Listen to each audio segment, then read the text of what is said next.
Hey guys, it's Dahlia. Actually, it's not Dahlia, and welcome back to the channel. I know I've been gone for a while. I don't think you really care, so I'm just gonna get straight into it. Today's video, we're going to be talking about the power of our choices, which may sound like, Dahlia, this is about to be a yap session. And it is about to be a yap session, but it's about to be an that was bad. It's about to be an informative yap session. I hope you can learn a lot from this, or even a little bit of information you didn't know before. So without further ado, let's get straight into the video. So a question you may be having is, well, what even is the power of choice? It sounds like some Powerpuff TD bopper. Listen. It's something, okay? It's an actual concept, and it actually means something, okay? And I'm not just yapping out of my ASS here, okay? I'm not just yapping. The power of choice is like our ability to make decisions that continue to shape our ever-evolving lives. It's kind of like Episode. If you've ever played Episode and you're choosing between like 2 to 4 options, and you're like weighing the options, you're like, whoa, well, if I do this, what will happen? Or what will happen if I do this choice instead? Both of these choices sound interesting, but they're both going to result in completely different outcomes. The power of choices is completely integral to our sense of freedom, our sense of responsibility, although I know some of y'all try to act like y'all don't got responsibility over y'all decisions. Y'all will blame every other factor except for yourselves. I would like to let you know, every choice you make is completely on you.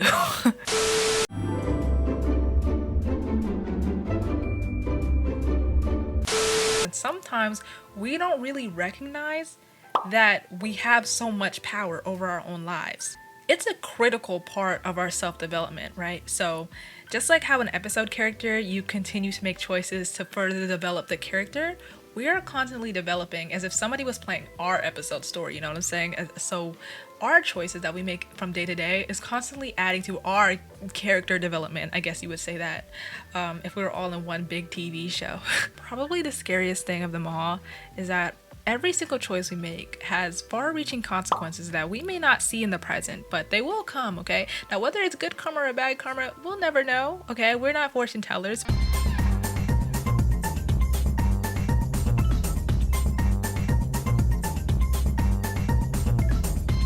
Now, who has the power of choice? I mean, this kind of seems like a trick question because everybody does, because everybody can make choices. From very basic decisions like, what am I going to eat for breakfast? Am I even going to eat breakfast at all because I think breakfast is stupid? Or what am I going to wear today to school, to hang out with my friends? Very simple, basic decisions that we make every single day. We also have deeper ones like who you choose to invite into your personal circle. Your friends, do you still want to be friends with these people after they hurt your feelings? Or maybe you just don't like them anymore. Or like maybe you're in a relationship with some guy, and he's like played you 10 times and you're like, do I still want to pursue this relationship? Do I still want to pursue anything with this man?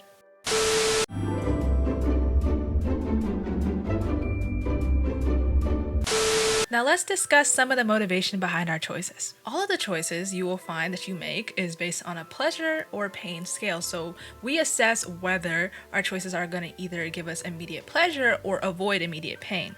Like I said before, we are not fortune tellers, so we don't really know what's going to cause us immediate pleasure or result in immediate pain. We don't know, but this is based on like something that doesn't really exist. It's based on our perception, which isn't really a tangible thing. It's based on our perception of things that may either result in immediate pain or things that may result in immediate pleasure. Oftentimes we'll find that emotion trumps logic when we make decisions. So a good example of this would be, you're very mad. I don't know what you're mad at, but you're mad at somebody, and you say something you don't mean to them because you're very mad, or maybe you take out your anger on somebody else and that they didn't really deserve it, but you do that anyway because you're mad and you want somebody else to relate to your pain. That is an example of a choice where emotion trumps logic, because what you could have done is talked it out with the person you're mad at if you felt the need to do so, which would have been a more logical response rather than saying something really disrespectful and then blocking them on all socials.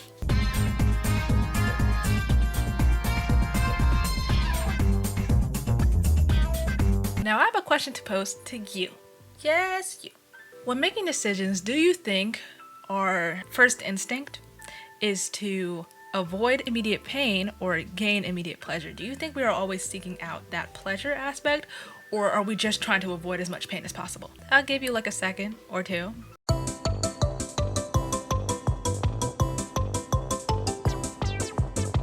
The answer is that humans do more to avoid immediate pain, even if it won't result in immediate pleasure. For example, you've been sitting on a homework assignment for 2 days. Yep, you were. And you still don't really want to do it. So you spend 3 hours on TikTok, even if you don't really care for TikTok either.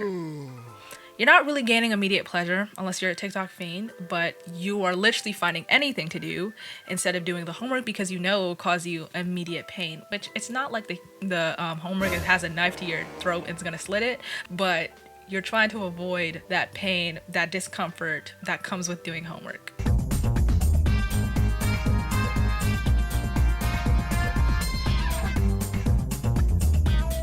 So here are some things I will implore you to do.